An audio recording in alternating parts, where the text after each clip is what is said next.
HOA president attacked a cop while ripping my flag, didn't know cameras were watching.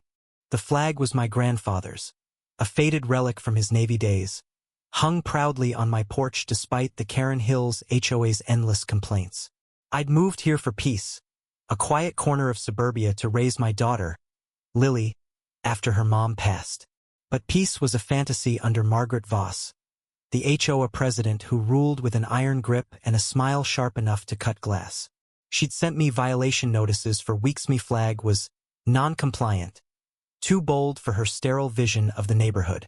I ignored them. That was my mistake. It started on a humid Saturday evening. Lily, 8, was drawing chalk rainbows on the driveway when Margaret's silver SUV screeched to a stop. She stormed out, clipboard in hand, her pearl necklace glinting like a warning. "Mr. Callahan, remove that rag now, or I'll fine you $500, she snapped. Her voice carried, drawing neighbors to their windows. I stepped onto the porch, heart pounding. "It's my property, Margaret. Back off." Her eyes narrowed, and I saw something dangerous flicker there, not just anger, but a need to win. She didn't back off. She lunged for the flag, yanking it from the pole.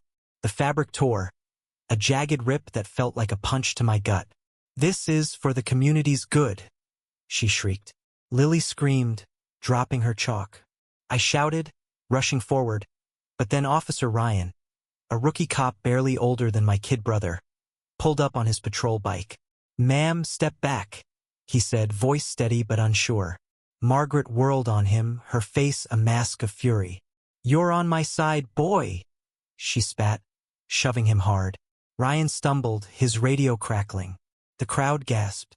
Phones came out, red dots glowing like fireflies. I froze, torn between grabbing Lily and stopping Margaret. That's when Mr. Hensley, the quiet widower next door, stepped forward. Nobody expected it was a ghost, always pruning his roses, never speaking. "Margaret, you're breaking the law," he said, his voice low but firm, holding up his phone.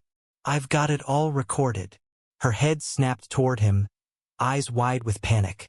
For a second, I thought she'd attack him too. Instead, she dropped the flag, its tattered edges fluttering to the ground, and bolted for her car. "This isn't over," she yelled, peeling out. The video went viral by morning. X lit up with Karen Hills Karen, clips of Margaret's meltdown racking up millions of views. The HOA board called an emergency meeting, and I thought justice was coming. But Margaret was cunning. She spun a story. I'd provoked her, the flag was a political statement, and Officer Ryan had overstepped. Her lawyer friends circled like vultures, and the neighborhood split half saw her as a tyrant, half as a victim of cancel culture. Lily came home crying. Kids at school called her dad a troublemaker.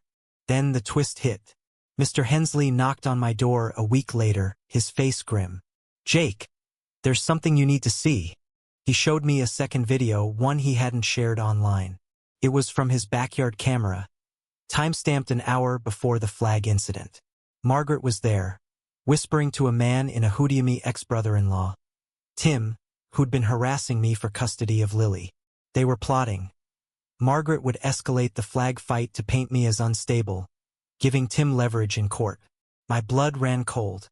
This wasn't just about a flag. It was personal. I took the video to the police. Margaret was arrested, not just for assaulting Ryan but for conspiracy. Tim fled town. The HOA dissolved her presidency. But the damage was done. My flag was gone. Lily was traumatized, and the neighborhood felt like a war zone. At the trial, Margaret sobbed, claiming she was protecting community standards. The judge didn't buy it, got community service and a fine. Felt hollow. Justice was served, but at what cost? Lily and I moved a month later. I hung a new flag at our apartment, but it wasn't the same. Mr. Hensley's roses still bloom in my memory, a reminder that heroes can come from the shadows.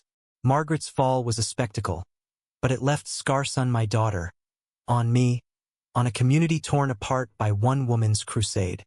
What would you do when a neighbor's power trip threatens your home? Share your thoughts on justice, community, or where the line between right and wrong blurs.